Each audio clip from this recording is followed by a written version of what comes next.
Welcome, everyone. This week, it's Mark and I again, your co-host, Amir Ness from Elevate Group and Mark from Global Coin Report. We're here to cover the market again, talk about pricing, a few other news tidbits that I have. I want to first thank some of the subscribers who have made comments on our YouTube channel. We appreciate your input and appreciate you helping us grow the channel. So with that, Mark, why don't I turn it over to you and kind of lead us out with what you saw in pricing this week and what you think's going on. And I can even get I'm going to put up a chart for the viewers and go ahead and. All right, before we get started, just formalities. This is not investment advice. Please conduct your own research. We are not investment advisors. This is strictly our opinion. Do not take it as gospel, and please just do your own research and don't risk any more than you can afford to lose in the cryptocurrency market. Correct. I always forget to say that, so that's my bad. I'm going to go ahead and put a chart for you, Mark, up on the screen. So you won't be able to see me, but you'll be able to see the chart while you speak. Okay, it's the last week has been for Bitcoin in particular, has been very frustrating for, I would say, both the bulls and the bears. When we were at 6,700, 6,800, there was the optimism that we're going back to 7,000 higher. The market had put in a higher low, and everyone thought we were going higher. And then, lo and behold, we get another sell-off. We touch 63.11. We're back here now at around 64.50. There's some very strong resistance at 65.50. We at Global Coin Report right now, we're neutral at this spot. We have, we have a position in Bitcoin that we are holding, but as far as an active trade, we think the best trade right now is no trade. Mm-hmm. And I can't stress that enough to a lot of beginners, cryptocurrency investors and traders. You really have to pick your spots, and you have to be patient. If you are spending hours and hours looking at charts, you're just trying to find a trade. Yeah. The best trades really just pop off, and they're so obvious. And those are the trades that we look for and that we think anyone that's trading their own portfolio should focus on. Last week, the big news was XRP. We wrote about it on Global Coin Report. We issued a buy recommendation at 32 cents. It ran to 80 cents. Some of our subscribers wrote it all the way. Some didn't. What was amazing is that when you run the Fibonacci sequence, the market pulled back directly to the 50% level, 43 cents. Which it bounced off, and we're trading right now at 53 cents. There's a lot of ripples, XRP. It's funny. I was looking at a tweet today from 2013 sent by Ripple Labs, and they said, oh, if you want to buy Ripple, this is the best way to buy Ripple. I mean, back then it was okay to call it Ripple. Now, don't call it Ripple. Oh, it's XRP. We're two different. They're two different things. But it's a coin that, people have to realize now it's passed Ethereum at twice now on CoinMarketCap. And, the founders of Ripple and that hold XRP, they're billionaires on paper with their XRP holdings. Yeah. And, I really see XRP as a coin that can be really pumped. And I think that's what people have to separate and realize the difference between Bitcoin and the altcoins. The altcoins are driven strictly by hype. Yeah. The hype in XRP was XRapid, COIL, the conference that starts on October 1st. And, you know, it was buy the rumor, sell the news. And, you know, I really think that if there was a in-depth look at XRP, I think there's a lot of market manipulation that goes on there. I'll tell you what I think with XRP, because adoption is such a critical component of cryptocurrencies, and because XRP is going after the banking system, and obviously, you know, if a cryptocurrency gets adopted by a banking system, that's a big step towards adoption in general. I think what will happen in the next year is you will see a ton of pumping in XRP, because it's a pretty ubiquitous coin. Everybody knows about it. It's considered, you know, among the majors. But the one thing that it has, the one thing that it doesn't have going for it, and it's a major negative, is it is a centralized currency. No matter what they say, it's still a centralized currency. So what ends up happening is, since we're so early in the adoption game, you can get a lot of positive news, like XYZ Bank, you know, decides to use XRP for transactions, so on and so forth. And that's going to pump the currency a ton. But at some point, I think people are going to kind of catch wind of the fact that this is a centralized currency. And when that happens, you'll see some people getting out of it and taking profits. I'm curious to know what you think about that view. In particular, what I'm referring to, Mark, is the centralized currency component of XRP. It is totally centralized. And see, the thing is, again, there is Ripple, the company, and then there's XRP, the coin. And, you know, XRapid is part of Ripple. So the point I make, where I want to go with this is that, okay, they're launching XRapid, but no one is committed to using XRP. Right. Right. And that is still the adoption and the usage of XRP, I think, is the main the main thing that's hanging over XRP for investors is what is the use for XRP versus, yeah, and compared to what is Ripple, the company, trying to do. Yeah. So it'll be, let's see what happens with that over the next few months. Just one word before we move on, I want to put my 2 cents in on Bitcoin prices. 2 weeks ago, I did another video. I think it was for the Elevate Group Steemit channel, but I basically said the lows are in for Bitcoin, but expect a shit ton of volatility. And yes. I got to tell you, you know, I'm looking at the chart, and you know, you can look at this chart right here and say, look, we're either building a base, because you've got the higher lows here, and we're going to move up, or we're building a base and we've got another leg down. Now, the problem with the leg down is because not only do you have like major support here at the 6,200 level, but you also have the miners who I mentioned before. You know, 5,800 is kind of like you're getting pretty darn close to break even on mining at 5,800. And, you know, that is a level where we've seen it bounce many times. You know, look at the bounces off of these levels. So what I really see happening in terms of price, because there are big players that are in and they're using leverage, and you're going to get volatility and manipulation.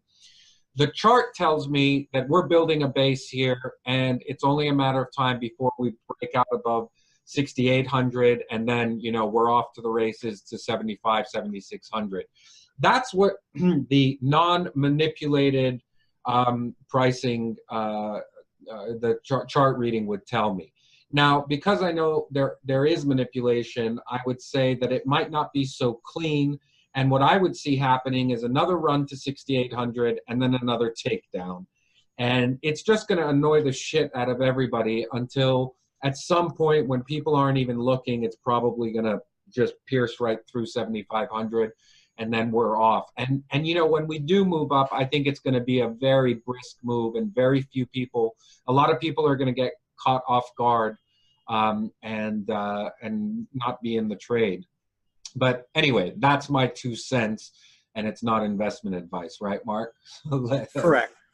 And I think what's happening here right now, and I notice a lot of, you know, so-called experts on crypto Twitter with their giving trade recommendations, and they're trying to trade this neutral zone. Okay, regardless of, you know, let's just say I'm price agnostic here. So I'm not going to say I'm bullish long term, but at 64.50, I can't tell you if the next move is to 6,700 or 6,200. Right. You know, it could go either way. Yeah. And, you know, that's why I don't want to put a trade on in this level, because the fact of the matter is, where do you put your stop? See, the point with a stop is it's where you are clearly wrong. Okay. It's not about dollar management or money management. For me, a stop is, okay, at this point, it's going, if I go long, if I put my stop, I'm going to put it at a level where it's clearly, it will be going lower. Yeah. It's same thing. If I go short here, I'm going to put a stop, you know, above 6,800 where, you know, I would be clearly wrong and that the market is going higher. The problem with that is that you can really get chopped up. Yeah. You know, I saw a lot of people going long, you know, on this downturn. They were trying to buy the dip at 6,500 and they're putting their stop at 63.25. Well, it goes down to 63.11. They're stopped out and, you know, they're crying and, you know, well, at 63.25, you weren't wrong. You were trying to over leverage your trade. You were trying to money manage, and that is that's bad trading. You know, that's over trading.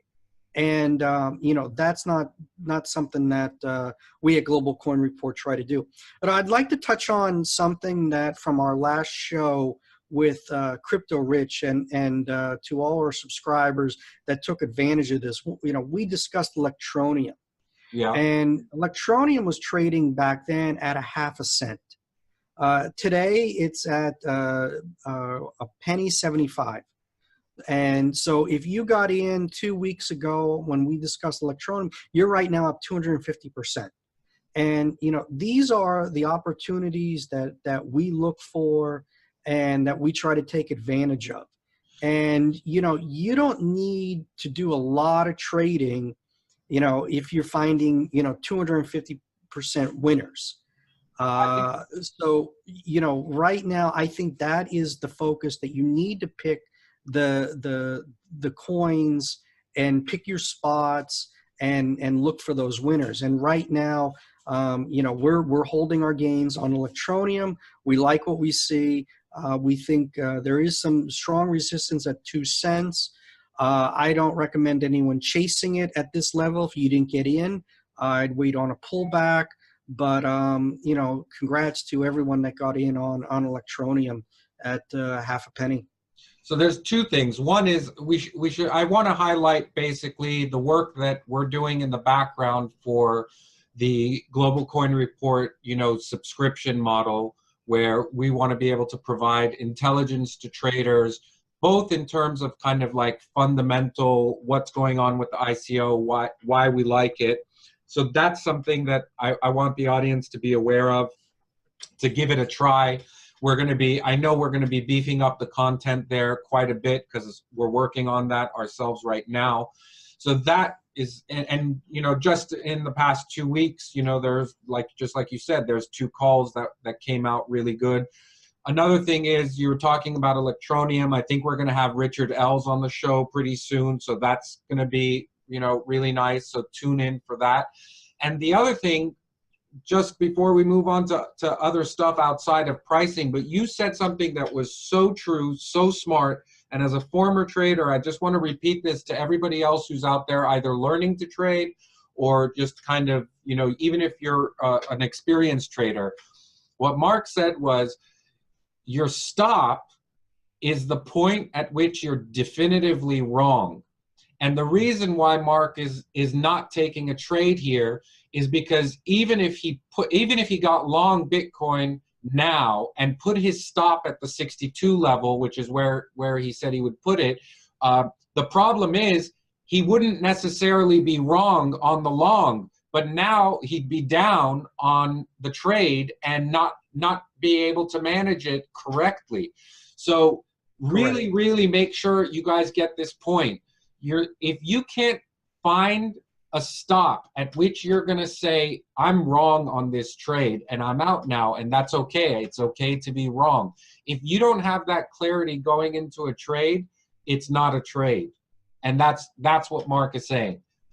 Yeah. So it's good to drive that point home. Let's move on to a couple of other kind of news tidbits, Mark, that I saw. I don't know if you heard about this, but FedEx joins Hyperledger, and basically FedEx is now moving into the blockchain to manage their logistics. This was an article I saw on Cointelegraph. I'll just put that in front for everybody to see. FedEx joins Hyperledger. Look, I mean, I want to point this out because I really want to drive the point home when it comes to big companies are getting onto the blockchain. Forget about the coins for a second. Just understand that big companies are making their way onto the blockchain, and Hyperledger is a blockchain platform that has a lot of big names on it. They've got IBM on it. They've got, actually, Intel is on it. Deutsche Börse is on it. So really, really just want to kind of point out how you're getting conglomerate companies onto the blockchain. The other thing I think is important, and Mark, you probably already know this. Have you heard about Google? They're reversing the ban on advertising. Yeah, and it's good for the industry. It was wrong for them to do a blanket, ban. There's no reason that Coinbase can't be advertising, other exchanges. So overall, I think it's healthy for the ecosystem. Overall, I think it's also a business decision for them. Because I think they lost a lot of money with that ban. They are an advertising company, and when they cut off advertisers, that cuts off their revenue. So also, I think it was a commercial decision on their part. Yeah, and the other thing they're adding, what they're doing now is saying they're lifting the ban, but in order for you to advertise, you have to be a registered company. They have now a manual process that you have to go through to kind of get KYC'd, let's say, and then you can advertise. So it's not like they're just, going back to the old days where anybody could just advertise. So it's still, it's just they're guarding it now, but you can advertise. So I thought that was noteworthy. I think another noteworthy, newsworthy piece of news is that Bitwise has filed with the SEC for an ETF of the top 10 cryptos. So here we are now. We're moving towards ETFs with not just a Bitcoin ETF, but the top 10 cryptos. I don't know if you heard about that, Mark, but that's kind of been flying in the air, and again bodes well for adoption. I thought the news that came out yesterday that everyone was talking about, and it has me laughing in stitches, is Coinbase came out with a Google Doc that you can submit your altcoin to get listed on Coinbase. I mean, it's such a joke. I heard that, you know, you're going to submit to Coinbase via a Google Doc. I mean, all that shit's going to, that paper's going to go right in the shredder. Yeah, I was just going to say it's complete bullshit. That's not going to happen. It's totally garbage. But you know, there is one.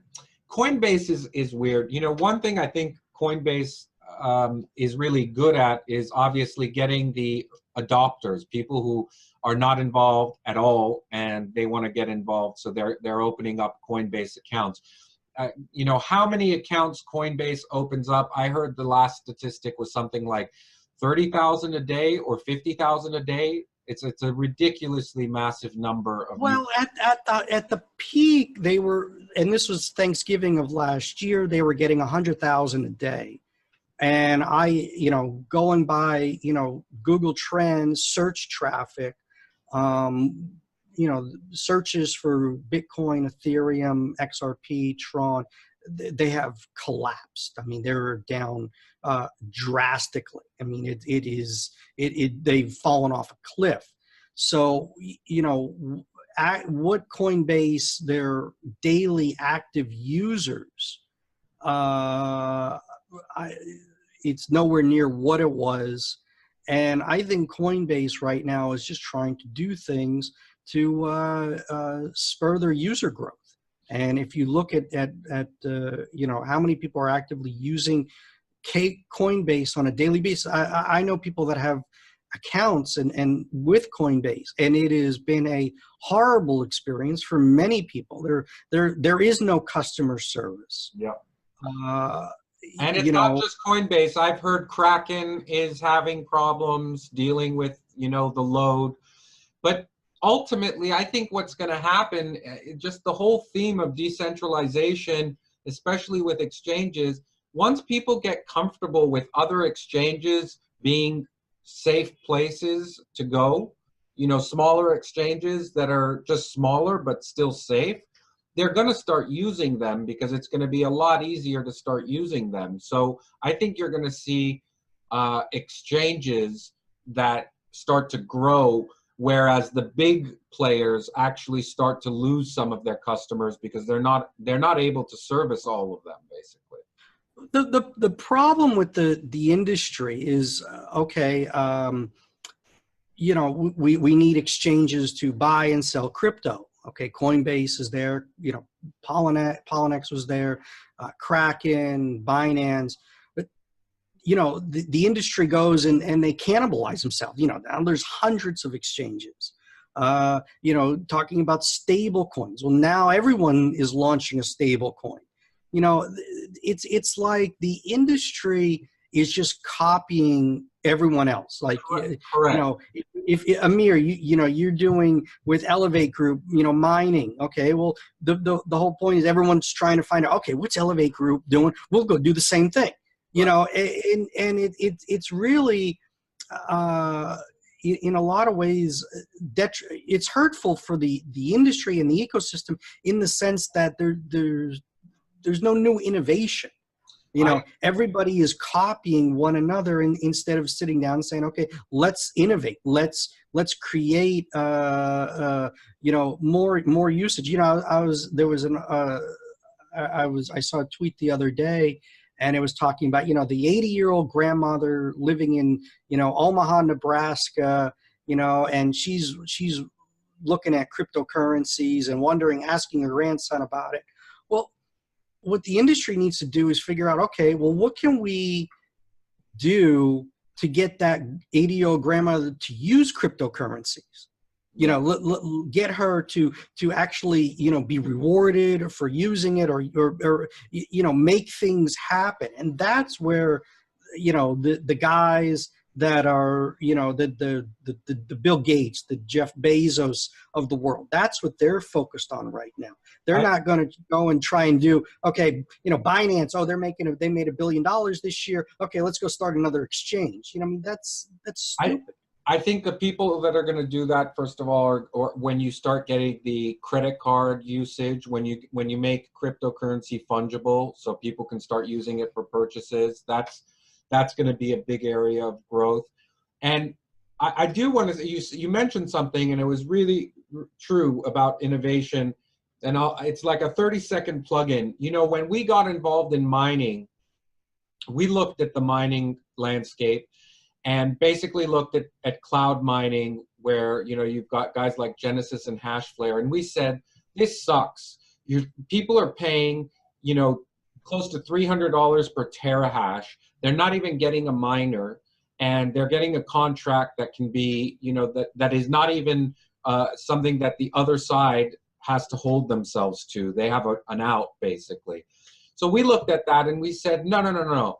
Why don't we just provide a miner for the individual? The investor can buy their own miner. They get all the terahash, and what we need to do is find a mining facility so that we can host it. So we just went with like a co-hosting facility where we actually were able to manage the miner for them and provide them with the engineering, the space, and of course the low power cost. That was a big deal.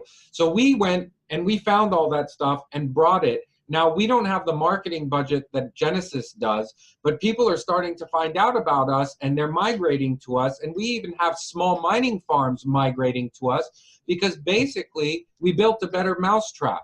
That's what this is about, is figuring out a way to build a better mousetrap. So I totally agree with you on that. Now, let's talk about something else, which is the stable coin. The stable coin, in my idea, like the Winklevi brothers, right? They create the stable coin, and the security of the coin is essentially that it's pegged to the US dollar. So every Gemini coin that you own has $1 against it, right? Now, I want to know your opinion. I look at that and I say, listen, I don't need $1 behind every Gemini coin, because if I'm buying cryptocurrency, it's because I don't want to buy $1. I want to buy a cryptocurrency. I would rather have the Bitcoin currency, so to speak. And so I see that as just like for newbies who are who need some sort of perceptive layer of security that's going to make them feel comfortable buying into cryptocurrencies. But really, it's of no intrinsic value. That's what I think. I want to know what you think.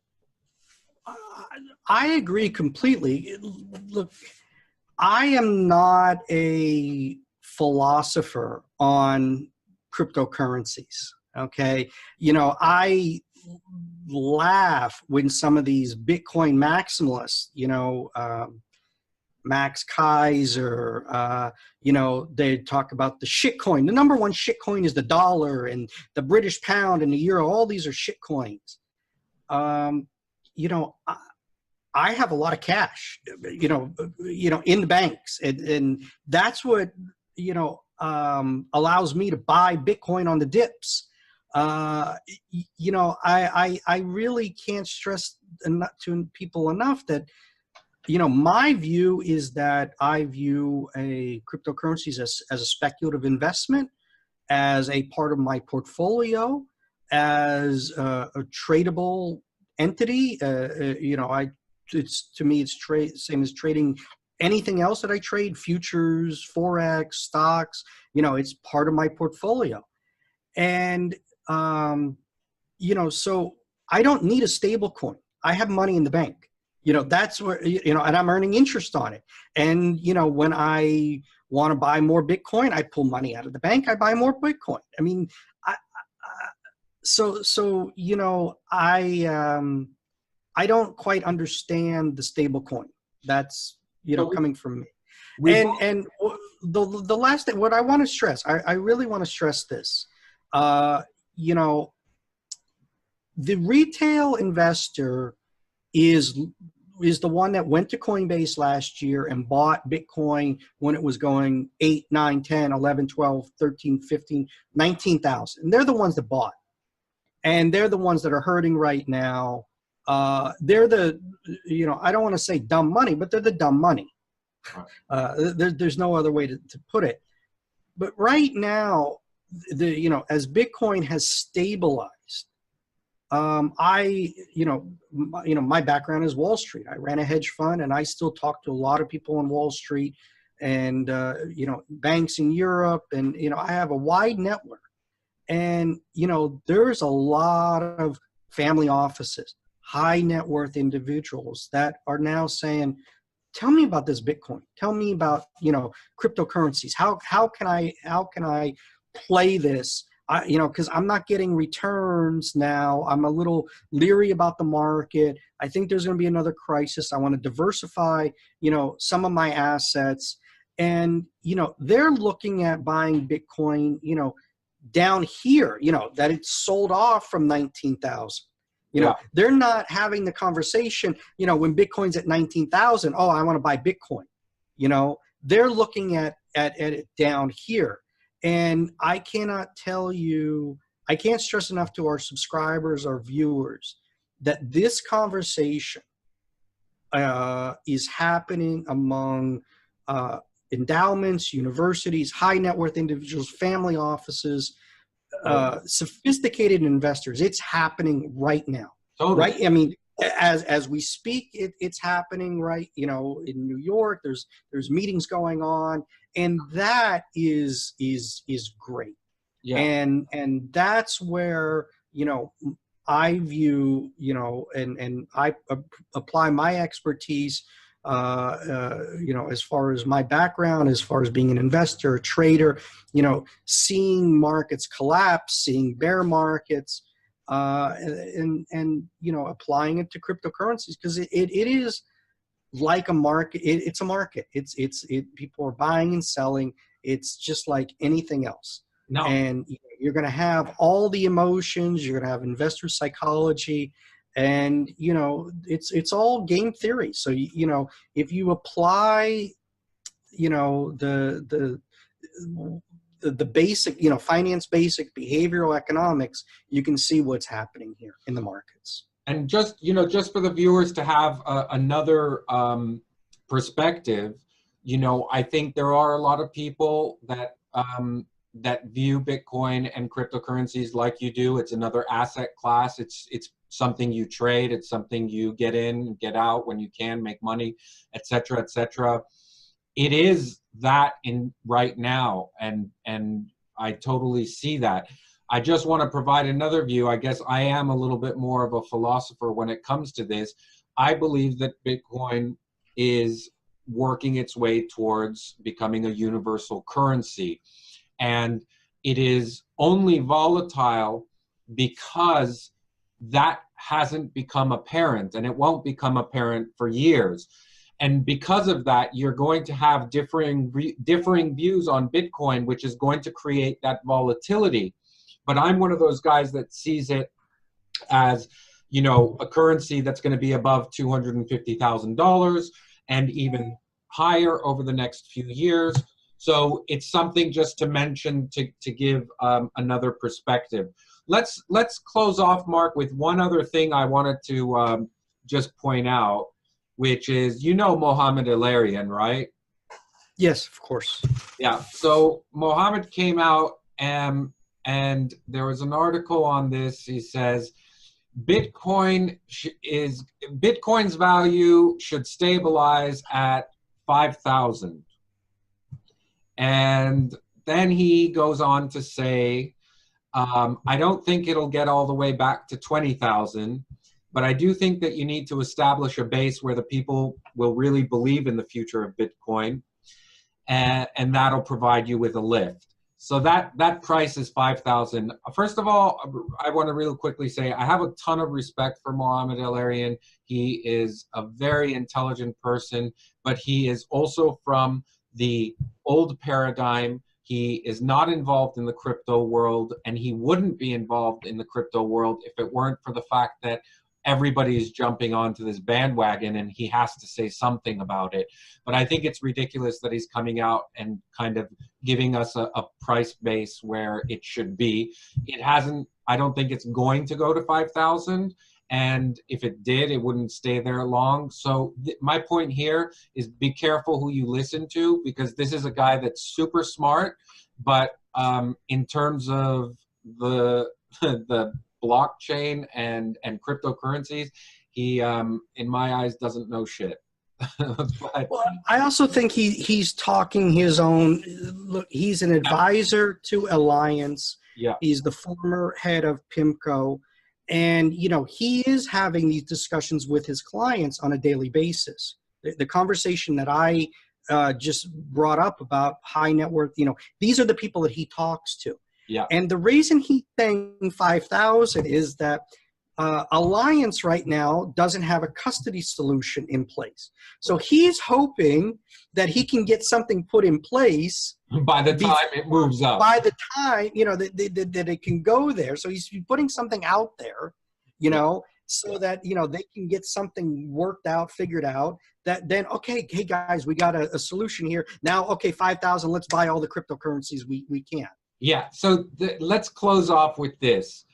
For all our viewers, especially when it comes to listening to intelligent people who have names like Warren Buffett, Mohammed El-Arian, all these guys, please, please, please, and this is coming from two people who've been involved in equity markets, make sure you take it with a grain of salt, because these people are talking their own book. They have motivations, they have clients, they are with companies that have financial interests, and they are not just talking what they really think, or maybe they do really think that, but they have there's a motive behind it, and correct. You have to be aware of that. They do not just come out there and say it for no reason.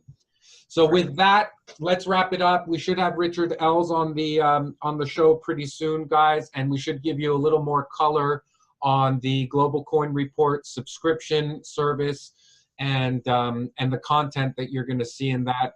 For the price that they're putting it out, there's going to be a ton of value. It'll be easy to make money from the kind of actionable intelligence you get there. So please look out for that. Subscribe to the channel and join us again next week. Thank you, Mark. And everyone, it is Mark's birthday, so make sure you subscribe. That'll be his birthday present. And put us a comment wishing Mark a happy birthday. Thank you very much. Have a wonderful day. Cheers. Thanks, guys. Thank you, Mark.